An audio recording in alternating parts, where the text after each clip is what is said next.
On this edition of Alberta Dugout Stories, the podcast, he's known as Alberta's Mr. Baseball. Blair Kubicek joins us as he gets ready to receive another prestigious honor.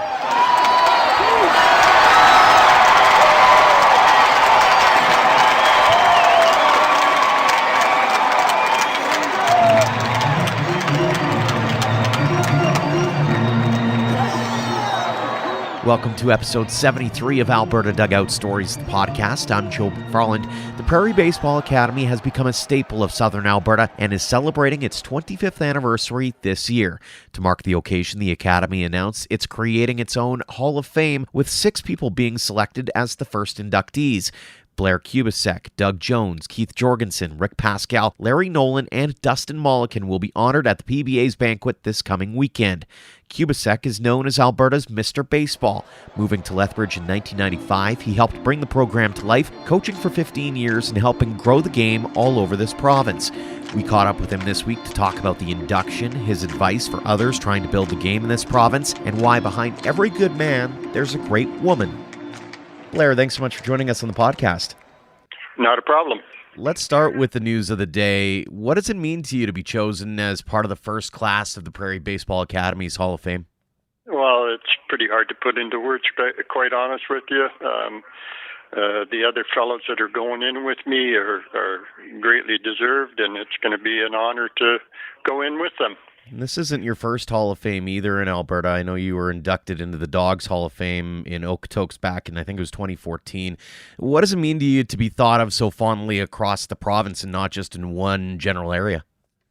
It's amazing, with the Lethbridge Sports Hall of Fame and being a Alberta Centennial Medal winner, or honored by that, and the Okotoks Dawgs.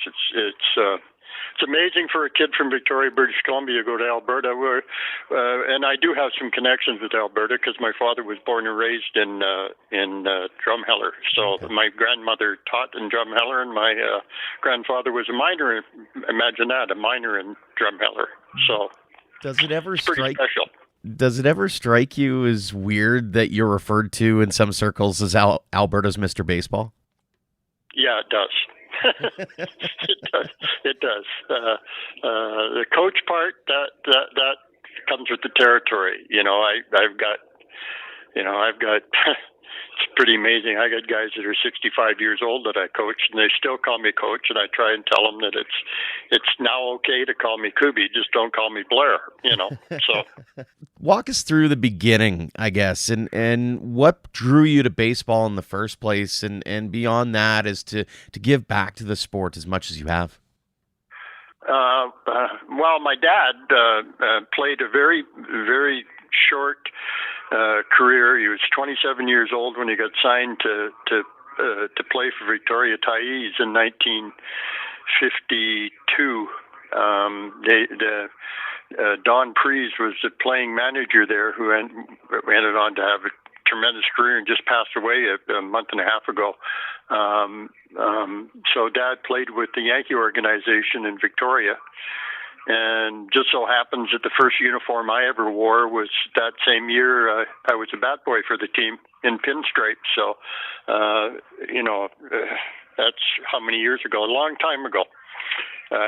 60. I was 4 years old, so it's 67 years ago. And the reason I stayed in baseball and I played every sport you can imagine as a kid growing up in Victoria. Not much hockey. I was a goaltender and didn't like getting up at 4 o'clock in the morning for practice. But the biggest reason that I stayed in baseball is because of the coaching that I got.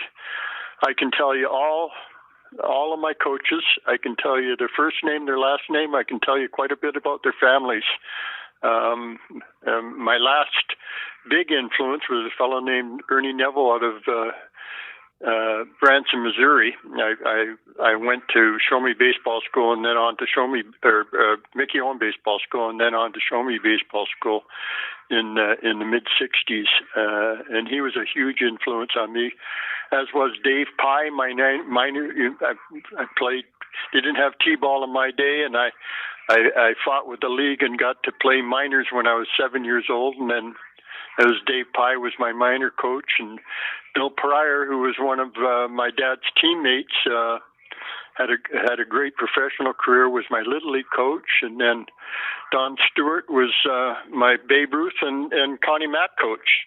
So those guys all influenced me in a huge way, and I had to give back something, and I was fortunate enough to have a wife that was, I don't know how to explain how wonderful she is, but in 1990 decided that it was time for me to get out of my vocation and change my avocation into my vocation, and we moved to Seattle, Washington to be an assistant coach at Edmonds Community College, and from there we go to 1995, and I spent 4.5 years in Seattle. I ended up being the head coach of that program, and then and was scouting with the Cleveland Indians in '93 when Doug and Dale Tillman and Reed Spencer and I all hooked up in Calgary at a midget tournament, and Doug started talking about putting a college program into Canada. And I said, well, the biggest reason I went to Seattle is to figure out how it works, so maybe one day I could come back and do the same thing. So that's kind of how it got started. What was the biggest hurdle in your eyes in making sure PBA got off the ground and started running as quickly as it did? Well, the biggest hurdle was having our own place, and thanks to Lloyd Nolan, or Larry Nolan, Lloyd's brother, and the Nolan family, Bernard, his father, and Larry was his brother, and Rick Pascal and Keith Jorgensen. Those three guys were instrumental in us being able to put together Lloyd Nolan Yard. And we needed, if I learned anything going to the United States, they had their own facilities, and that made home for the players. And at the time that we put together Lloyd Nolan Yard, it was state of the art in Canada. I mean, 1998, there was nothing a whole lot better than that in Canada anywhere, especially when people used to come up to from the U.S. 4-year schools and say to us, boy, we wish we had a field house like this right behind home plate. So that's what I saw. The biggest hurdle was convincing people that we had to have our own place. And I was fortunate enough to be able to talk some guys into it, and they volunteered their time and their money and their energy, and away we went. What was it like when you finally were able to open the curtain on that facility and actually see baseball being played at the yard? It was pretty special. Pretty special for a kid that always wanted to have Canadian guys have some place to call their own. It was pretty special. Talk about the evolution of PBA, and as you've kind of watched not only from the front lines but also afterwards, and seeing the transformation of the program over the years, what's really stuck out to you? Just the quality of young men that we've been able to turn out from the day we opened the door until today. When you look at their Facebook, or you look at the website now, and the players donating meals for the players that are in there, and alumni coming back and putting money back into the program. I always hoped that was going to happen. We started that in the 10th year, way back in 1996 or 2006. We started the alumni back then, and hoped that they would figure out what we had done and what they had done was worthwhile following up on, and they have, and that's the one thing that sticks out the most. If you were to go, and far too long a list to go across, but if you were to go down our alumni list and look at where they are and what they're doing now, it's pretty amazing. I was going to ask, is that a part of the vision when you were first kind of dreaming up the idea of PBA, was to make sure that there's a legacy left behind, that, you know, you're going to have athletes who are able to come back, whether they are pros or whether they are, you know, they get a cup of coffee in pro ball, or if they go on to post-secondary somewhere else and then just manage to come back and give back and kind of contribute to that growth so it becomes a bit of a snowball?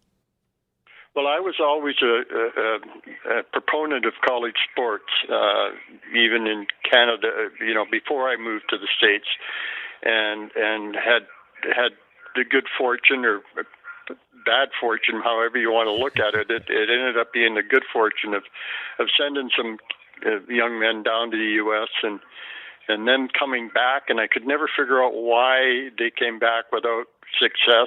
They were as good an athlete as any kid I'd seen down there, but they'd come back, and I just couldn't figure it out. So, like I say earlier, my wife was good enough to take that crazy adventure with me and go to the States to try and figure out what's going on down there. And I think we did a pretty good job of figuring that out. So we had to base everything that we did, in my opinion, on education. I mean, I got I got 2 invites to spring training with professional baseball. And turned down a college education because of it. I made all kinds of mistakes in my life. That was probably the biggest mistake I made. So I look, you know, when I looking in the mirror in the morning, I thought, well, maybe I can help some other guys figure this deal out and find out that education you take to the grave with you. A baseball career, very fleeting moments in baseball careers. You know, when you look at it, I'll be 72 years old this year, and yeah, I've spent damn near 70 years in the game, but there's not many of us that are fortunate enough to be able to say that. So if you can convince parents and boys that they need an education and what a vehicle to do it with, baseball, and you know, if things work out and we get you trained in the right direction and thinking the right way, you never know how many. I think we had 128 guys or 126 guys get scholarships out of that program. So that's what I saw. Was baseball, and particularly at the college level, a tough sell in the early going? I never find anything tough. It's what you make it out to be. You can figure out in 20 seconds if somebody's interested or not. About 2 questions, and you figure out whether they have that burning desire to be a student athlete. It takes a lot to be a student athlete, especially in a program like Prairie Baseball Academy, where, you know, our shortest road trips, Calgary, and the longest one's Vegas. Pretty tough road to hoe when you're 22 days on the road in the spring when you're going to school and riding a bus back Sunday night and getting back to school Monday morning. So you make sure you got a good enough grade so you can continue to play. When you look back on the last couple of decades here, especially with PBA, do you have any favorite moments? Oh, yeah, there. Excuse me. There's all kinds of favorite moments, but most of them either can't or shouldn't be repeated, and a lot of them are away from the field. Like I said, the joy in just going on Facebook in the morning and looking at what this young guy's doing and how his family's doing and where they're living now. And I mean, with me, you know, 20 plus year career in 4.5 of it in the States. I've got alumni of not all Canada, but alumni of mine that are in Africa, in Japan, in Holland, and they talked me into when I did leave the program. The players kind of got on me and said, "Hey, you need to get on Facebook." So they were right. I did need to get on Facebook, and I don't really communicate a lot with the guys because I'm more of a verbal guy. I like looking you in the eye and talking to you that way. There's no connotations in writing. I'm not a good enough writer to write something to somebody that it's heartfelt and you can feel the warmth in it. So I'd prefer to talk to guys, but I love looking on Facebook and seeing what they're doing and how they're doing and follow them. What's that like, being able to keep track of these players that you've seen come through different systems, or that you've coached, or that you've mentored, or that, and to see their successes and their lives kind of right in front of your own eyes? Oh, it's just wonderful to have been able to be part of their life. It's just amazing. What are you most proud of over the course of your baseball life here in Alberta? I can't answer that. I don't know. That's pride's something I'm not really into, to be honest with you. I guess I'm proud of the success that the program's had. I'm proud of the fact that we built a good enough foundation for the program that it's gone on for 25 years and continue to go on, I hope, for another 25 years. When you look at whether it's PBA, or I know your involvement in Okotoks as well, and everything else across this province, does it amaze you at all at the level, the growth of the game? Because I say this to a lot of different people, is this province is known for hockey, it's known for football, and yet there's this community that really comes together, and you've been such a big integral piece in the growth of that by just kind of getting the ball rolling. And so does it surprise you a little bit? What does it mean to you to see that kind of support around the baseball community in this province? Doesn't surprise me in the least. You have to have something to aspire to. You have to. My players will tell you that my biggest mantra is, if you think you can, or if you think you can't, you're right. And we just went there thinking we could get this done, and kind of relayed that to everybody else that ever talked to us.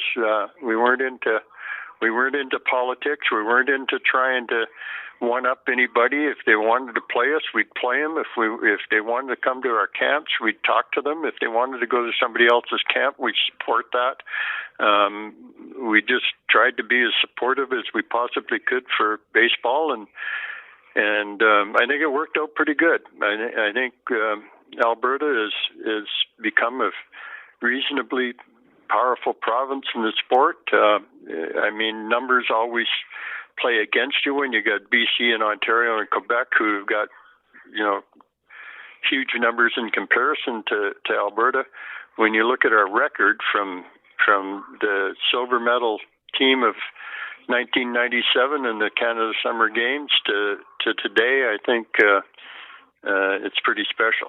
It's pretty special, and they had to have. Hockey's had all of those things for years, and we just had to steal a little bit of their ideas and put together a program that was complementary to young people that wanted to play baseball.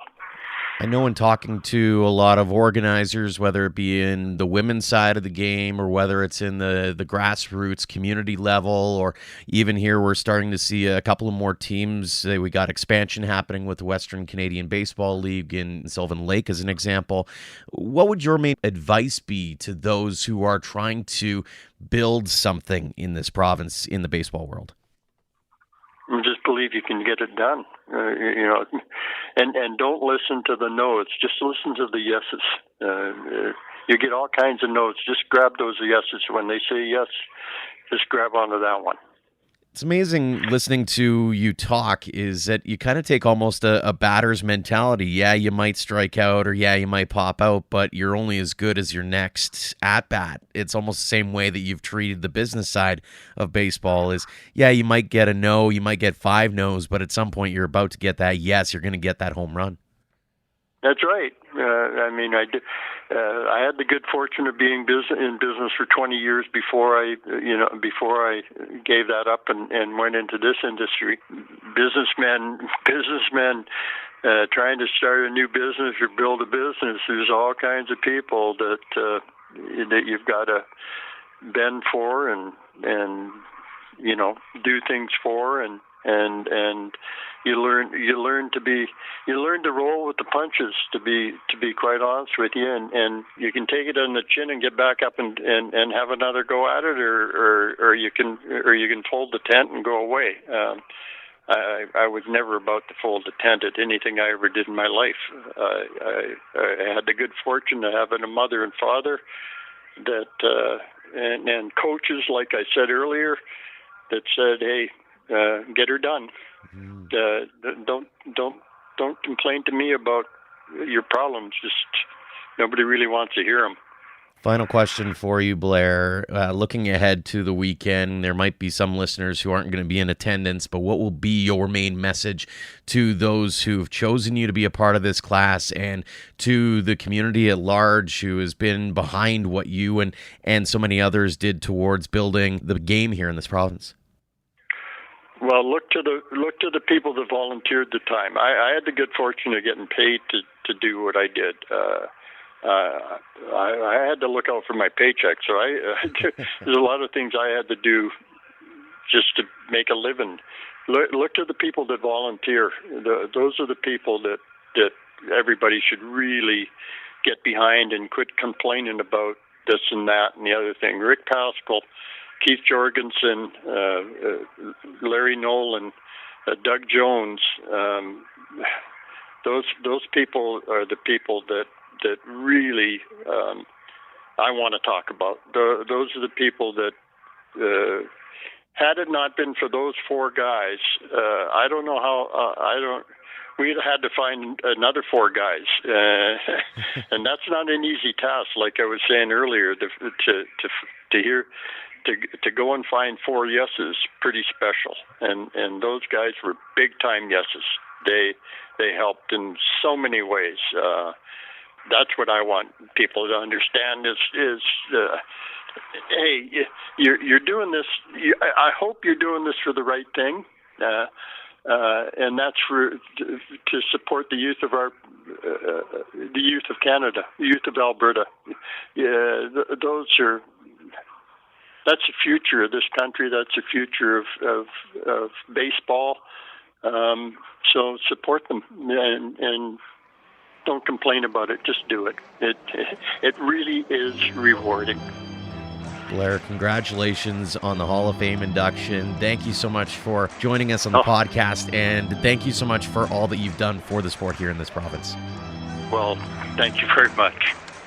Thanks again to Blair Kubicek for joining us, and congrats to all of those being inducted into the Prairie Baseball Academy's Hall of Fame this weekend.